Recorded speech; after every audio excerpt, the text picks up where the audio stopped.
Selamat pagi Bapak Ibu dan saudara-saudara yang kekasih di dalam Tuhan Yesus Kristus. Kita bertemu lagi dalam renungan firman Tuhan pada hari ini.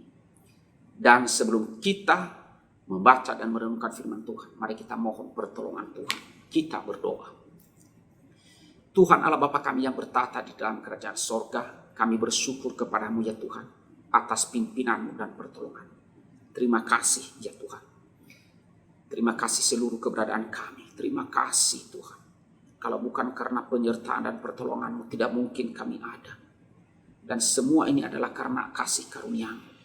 Ya Tuhan, tolonglah kami. Pada hari ini kami akan membaca dan merenungkan firman-Mu. Tuhan, tolong kami oleh Roh-Mu yang kudus. Sucikanlah kami oleh darah Tuhan Yesus Kristus. Kiranya kami boleh layak dan berilah kami kekuatan untuk merenungkan dan melakukan firman. Dalam nama Tuhan Yesus kami berdoa. Amin. Bapak, Ibu, dan saudara-saudara yang kekasih dalam Tuhan Yesus Kristus, firman Tuhan yang akan kita renungkan pada hari ini, saya ambil di dalam Bilangan 11 ayat 31 sampai dengan 35. Burung puyuh, lalu bertiuplah angin yang dari Tuhan asalnya, dibawanyalah burung-burung puyuh dari sebelah laut, dan dihamburkannya ke atas tempat perkemahan dan di sekelilingnya. Kira-kira sehari perjalanan jauhnya ke segala penjuru, dan kira-kira 2 hasta tingginya dari atas muka bumi. Lalu sepanjang hari dan sepanjang malam itu dan sepanjang hari esoknya, bangkitlah bangsa itu, mengumpulkan burung-burung puyuh itu. Setiap orang sedikit-dikitnya mengumpulkan 10 homer. Kemudian mereka menyebarkannya lebar-lebar sekeliling tempat perkemahan. Selagi daging itu ada di mulut mereka, sebelum dikunyah, maka bangkitlah murka Tuhan terhadap bangsa itu, dan Tuhan memukul bangsa itu dengan suatu tulah yang sangat besar. Sebab itu dinamailah tempat itu Kibrot Ta'awa, karena di sanalah dikuburkan orang-orang yang bernafsu rakus. Dari Kibrot Ta'awa berangkatlah bangsa itu ke Hazerot, dan mereka tinggal di situ. Satu bagian lagi saudara, saya ambil di dalam Amsal, pasalnya yang ke-23 ayat 1 dan 2. Bila engkau duduk makan dengan seorang pembesar, perhatikanlah baik-baik apa yang ada di depan. Taruhlah sebuah pisau pada lehermu bila besar nafsumu. Demikian firman Tuhan yang akan kita renungkan. Saudara, saya memberikan judul renungan ini adalah kerakusan. Nafsu kerakusan adalah dosa yang mendatangkan maut. Saudara, nafsu makan dan kenikmatan yang kita peroleh ketika kita makan itu adalah alami dan baik bagi manusia. Ketika kita menikmati makanan, itu adalah sesuatu kebahagiaan. Namun saudara, nafsu makan ini seringkali berubah menjadi buruk. Kapan itu terjadi? Yaitu ketika nafsu ini tidak terkendali. Ya, ketika nafsu makan itu tidak bisa dikendalikan. Ketika kita menghadapi, misalnya ketika kita menghadapi persoalan emosi. Ya, bosan misalnya, marah, sedih, bahkan bahagia. Kita dapat makan berlebihan. Nah, inilah yang disebut rakus. Makan terus. Nah saudara, rakus adalah keinginan yang berlebihan untuk memakan atau mengkonsumsi lebih daripada yang dibutuhkan. Ya. Nah saudara, rakus itu mengakibatkan gangguan kesehatan. Demikian juga, ya, kerakusan ini bukan saja memasalah fisik, tetapi juga mempengaruhi kerohanian kita. Rakus itu juga dapat mempengaruhi kerohanian. Dan rakus ini juga dapat merusak hubungan kita dengan sesama. Ya, hubungan masyarakat, hubungan sosial bisa rusak. Nah saudara, di dalam bagian firman Tuhan yang kita baca tadi di dalam Bilangan 11 ayat 31 sampai 35 diceritakan di sana tentang bangsa Israel yang bersungut-sungut kepada Tuhan dan mereka meminta daging. Nah rupanya saudara, setelah sekian lama bangsa Israel itu berjalan mengembara di padang gurun, mereka bosan dengan makanan yang diberikan oleh Tuhan, yaitu manna yang turun dari sorga.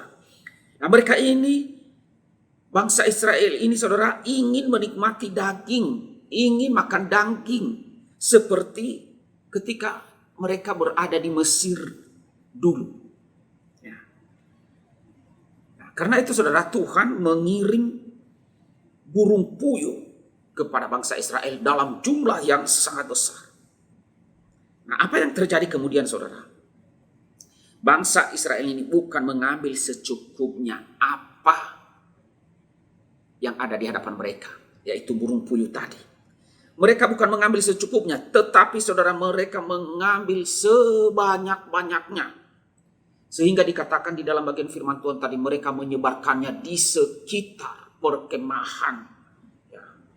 Dan akhirnya, saudara, apa yang terjadi? Ya, akhirnya Tuhan murka kepada bangsa Israel dan menghukum mereka. Kenapa Tuhan menghukum mereka? Alasannya adalah bahwa mereka sudah lama tidak menikmati daging, tidak dapat dibenarkan untuk menjadi rakus. Ya, walaupun mereka itu sudah lama tidak makan daging, tetapi dengan cara mereka menangkapi burung puyuh itu lalu dengan semau-maunya, lalu mereka menyebar begitu saja di sekitar perkemahan. Itu namanya sikap rakus. Saudara, kerakusan bisa merusak kerohanian kita. Bagaimana itu bisa? Ya iya, karena apa, saudara? Karena tidak menghargai tubuh yang diberikan Allah ini sebagai bait Allah yang kudus. Tubuh ini adalah bait Allah yang kudus, karena itu perlu kita jaga, perlu kita rawat. Ya. Dengan makan sebanyak-banyaknya, maka tubuh itu diperlakukan tidak semestinya. Tuhan menjadikan makanan untuk tubuh dan bukan tubuh untuk makanan. Jangan dibalik. Tuhan menjadikan makanan untuk tubuh, untuk kesehatan, agar tubuh menjadi kuat. Ya. Bukan tubuh untuk makanan. Tidak semestinya manusia menjadikan tubuh sebagai pusat kehidupan, lalu mengalahkan Allah sebagai pusat hidupnya. Kerakusan adalah tindakan memberhalakan makanan. Kerakusan juga bisa merusak hubungan sosial, hubungan dengan masyarakat, hubungan dengan sesama. Karena apa, saudara? Karena tidak mengingat orang lain yang dalam kekurangan. Dengan makan berlebihan, artinya, saudara, kita mengeluarkan biaya atau uang lebih banyak dan menghabiskan makanan yang semestinya dapat diberikan kepada orang lain. Di dalam Amsal pasal 23 ayat 2 tadi, di situ memberikan nasihat yang diperbesar, yaitu taruhlah pisau pada lehermu bila besar nafsumu. Saudara, tentu bukan itu, tidak perlu kita menaruh pisau untuk menusuk leher kita untuk mengatasi kerakusan. Yang harus kita lakukan adalah pengendalian diri. Pengendalian diri.